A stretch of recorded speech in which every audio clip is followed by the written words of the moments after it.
I have been waiting in for parcels today because I did manage to get things from eBay because my credit card, no, my debit card would work with eBay. The one I'd cancelled was the one that was registered with Amazon, and I couldn't remember. Well, I couldn't use it because I'd cancelled it. I had two, but I couldn't remember the 3 digits off the back, so I couldn't use that one. So I had to use eBay for the first few days because I had no money, and that was the only way I could get food, so I had to wait for it. But I got this, I think, was that from eBay or Amazon? I can't remember. I think it was from Amazon. I didn't know you could get those. It's a shock-absorbing seat post. Good idea, actually. They're about the price of a standard one. They're a bit heavier, but it doesn't really matter. I mean, they're for when you hit a drain cover or something, or a pothole or something, because it does flip in out. I mean, it is a bit stiff, but I mean, I'm only light, but if you hit a drain cover and you can't avoid it, and if there's a car passing you or a pothole, it flipping hurts. And if you stand up, you tend to wobble. But I got some cheap suspension forks because I was going to make a quadricycle. I haven't given up on the idea yet, but I got 2 of them. But well, I have more than one bike. But the thing is, these cheap forks, well, they're an unusual size, and they're not actually the size of threadless forks, but they're threaded. They aren't long enough to fit a threaded stem to, a threadless stem to, but they're the right size, but they're not long enough. So I've got adapters for them to fit a standard size quill stem, because they won't even fit a standard quill stem. They're bigger than the standards. They're an unusual size, but 30 quid a pair, you can't go wrong. And I was only going to put them on.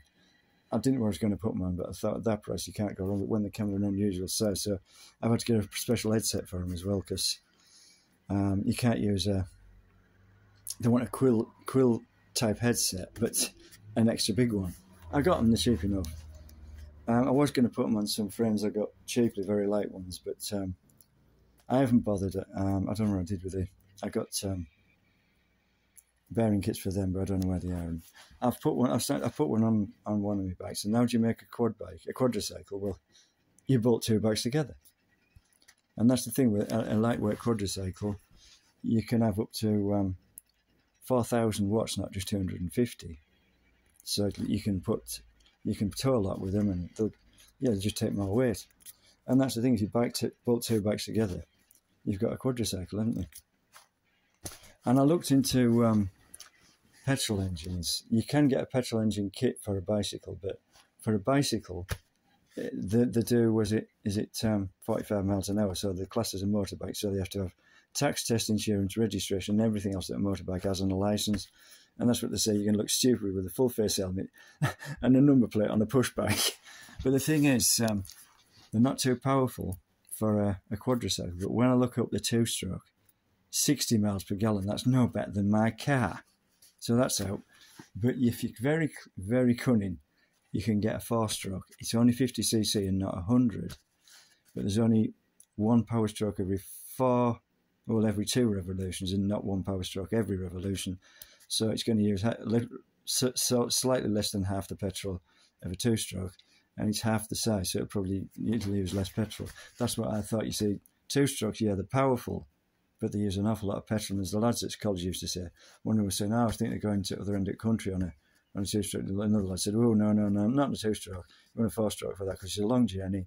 They're very loud and they vibrate a lot because there's so many power strokes. He said, no, you want a 4-stroke. That's what now I see the fuel consumption. You definitely want a 4-stroke motorbike or any type of vehicle, because 2-strokes, no. Use loads of fuel. But, yeah. I haven't bought it yet, but yeah, you can get a 4-stroke conversion kit for a bike. It's still illegal for a bike. But a quadricycle, well, the 2-stroke one was only, 3.2 kilowatts, 4 kilowatts for a lightweight quadricycle, so it's not too powerful. It doesn't matter what fuel the motor uses. It can be electric, diesel, or petrol. But a 50cc one, it's only going to be what would I say? It's going to be only going to be about 800 watts anyway, isn't it? But there's no limit to the distance you can do as long as you can get petrol and you have petrol with you, or you have petrol with you. It'll go as far as you like. And that's the thing with a quadricycle. you can fit like a decent seat case so you won't get saddle sore. That's my reason for having a quadricycle, really. And bikes, well, they fall over. Trikes and quadricycles don't. That's the other reason.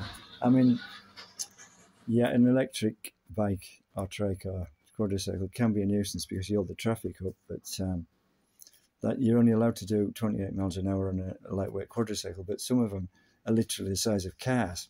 They are a car, but they're very light, all plastic bodywork and stuff. But they're a car, but some of them are only allowed to do 28 miles an hour. They will be a bit of a nuisance out of town. But a quadricycle around town, not so bad. But when you get on main roads, no, I tend to stick to country lanes. But there again, a country lane, you meet someone, it's not as, if they're behind you, it's a nuisance. But in front, it's not so bad. You just pass them. But yeah, it is a bit of a nuisance. The speed they do, it's exactly difficult for cars to overtake and anything to overtake. But I don't know. I mean, they have to have certain rules, don't they? And if you go too fast, you're going to need insurance and stuff like that, because that's the thing. You're going to hit someone harder or something harder if you have an accident. But I mean, what do I say about electric bikes? I actually go faster and further on an ordinary racing bike, so I could do more damage on my ordinary racing bike, couldn't I? You don't have to insure them or register them. So registering electric bikes, they only do 15 miles an hour. I often do more than that on my racing bike, and it's unpowered. So I don't see the reasoning for registering electric bikes. Apparently they do in Holland, but they have a foot. So I don't understand their logic, because they all ride bikes slowly. It's something like, is it rude to ride a bike fast or something? I don't know. I couldn't understand the logic that behind it. It just didn't seem, well, quite sane to me. But yeah, they only ride slowly in Holland, and apparently somebody was saying, I think it was Holland, where they've introduced registration for electric bikes, but whether it'll come in, I don't know, because, well, I watched a video about bikes in Holland. It said why this bike is thought of as good in Holland, and it's the sort of thing my granddad would ride, in about 1910. That's literally what they look like. I remember I saw one of my mates who was like me, couldn't get a job, no money at all, years ago, like I was for a long time. And I met him on this bike. I said, "Oh, mate, that's brilliant." Because, I mean, I told him about how I used to ride my mother's bike, but he was riding on the sort of thing my granddad would ride. So he stopped and said, "Oh," I said, "Mate, that's so cool. That's so unreal." But, well, obviously back then, but now, I'm not sure now, but, well, like riding slow. No, you don't do that. Don't get anywhere fast. It's like a certain bloke was saying he went to an interview with a disc jockey about his rock music. And he was saying, rock without the noise. He said, "What? Rock without the noise?" He says, no, it don't work like that.